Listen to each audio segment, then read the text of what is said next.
Today we are going to read a very nice and a beautiful poem, The Solitary Reaper, written by William Wordsworth. First of all, let me introduce you to the poet. William Wordsworth is one of the most important English poets and the founder of the Romantic movement of English literature, a style of writing that focuses on emotion and imagination. Wordsworth became known as a lake poet because of the era where he lived, which is renowned for its beautiful, wild landscapes, charming pastures, and countless lakes. He was born on 7th April 1770 in Cockermouth, United Kingdom. And he was one of the most often called as a nature poet because of his emphasis on the connection between humans and the natural world. He became wildly successful and was named Poet Laureate of England in 1843. He had his education in Hoxton Grammar School, University of Cambridge, St. John's College, Cambridge, and he died on 23rd April 1850, Ride Mountain, UK. He is considered to be the key figure of Romanticism, as he is the most important author of the most important poems, as he is the author of the most famous poems like Daffodils, Loneliness, Melancholy, Rebelliousness. Isolations are expressed through poetic works. And not only those poems. Apart from that, there are beautiful poems like I Wandered Lonely as a Cloud, My Heart Leaps Up, Ode to Duty, elegant stanzas composed upon Westminsters, and whatnot. About the poem was written on November 5, 1805 and published in 1807 in 2 volumes. As each volume is of 4 stanzas of each 8 lines, it is written in iambic tetrameter and 4 unstressed and 4 stressed syllables in each line. The rhyme scheme is sometimes A, B, C, D, D, D, E, E or A, B, C, C, D, D. Through Wordsworth's work, nature provides the ultimate good influence on the human mind. All manifestations of the natural world, from the highest mountain to the simplest flower, elicit noble, elevated thoughts and the passionate emotions in the people who observe these manifestations. And this is also reflected in the same poem. The poem is written in the first-person account. It can be classified as pastoral, describing the scene from the country life. The poem is dominated by one central figure, a Highland girl working alone in the fields harvesting grain and singing a melancholic song. Poem is not only dominated by one single figure, a Highland girl who is working all alone. The poet cannot understand her, but is mesmerized by the beauty of it all. He moves away from the scene, but the impact and memory of the scene stay with him. The central idea is how deep melancholy projects feelings of joy and happiness. Let me give you the summary of the poem.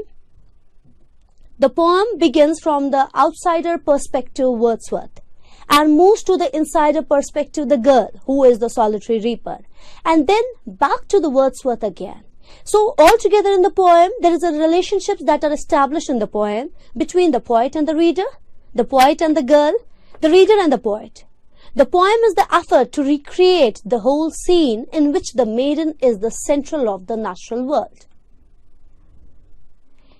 And it also expresses, it is the description of the blissful mood that the song of the maiden creates in Wordsworth. At the heart of the poem is the Wordsworth definition of poetry as the spontaneous overflow of emotions, and emotions that are recollected in tranquility.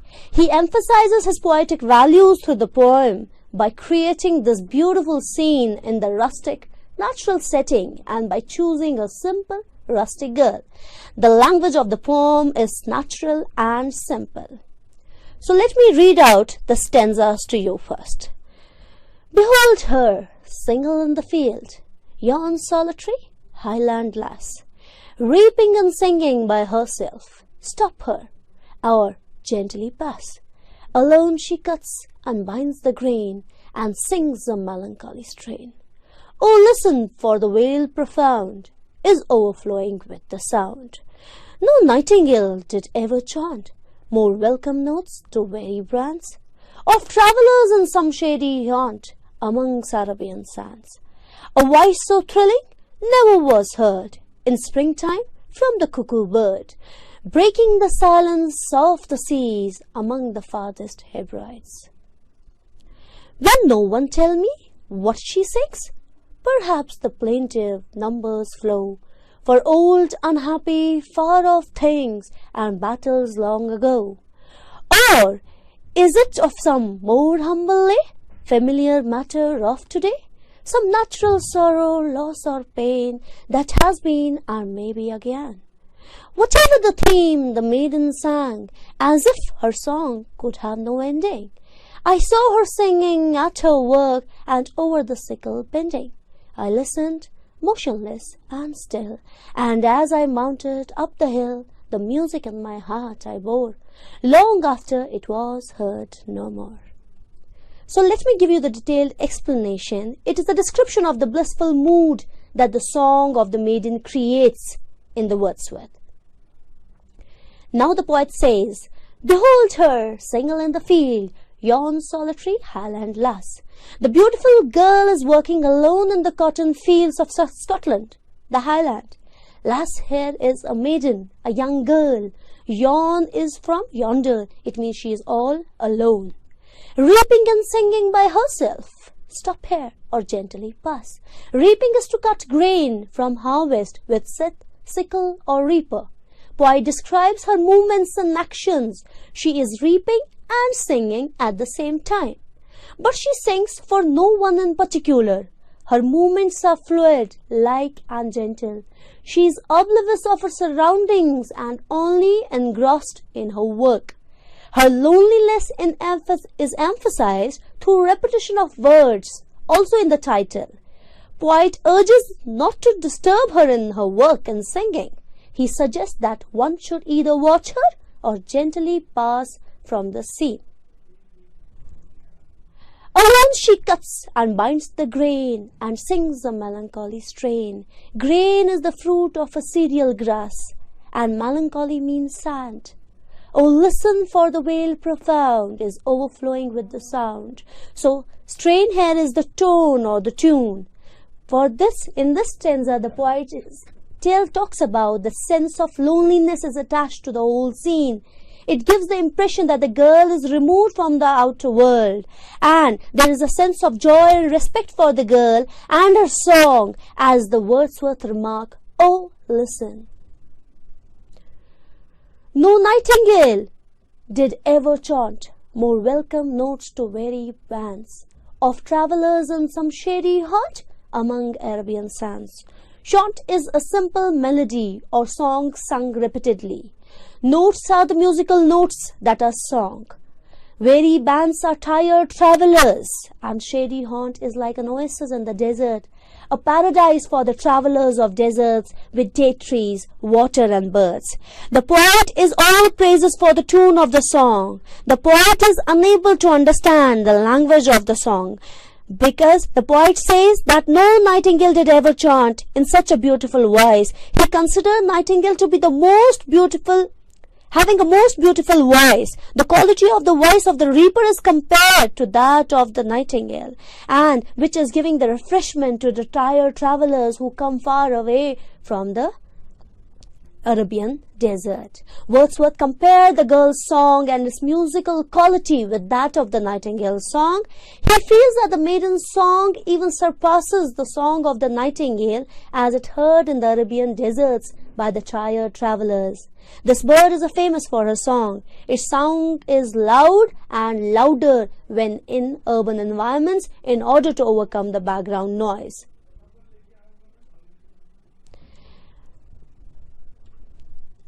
A voice so thrilling never so heard in springtime from the cuckoo bird, breaking the silence of the seas among the furthest Hebrides. Here thrilling means causing intense excitement and pleasure.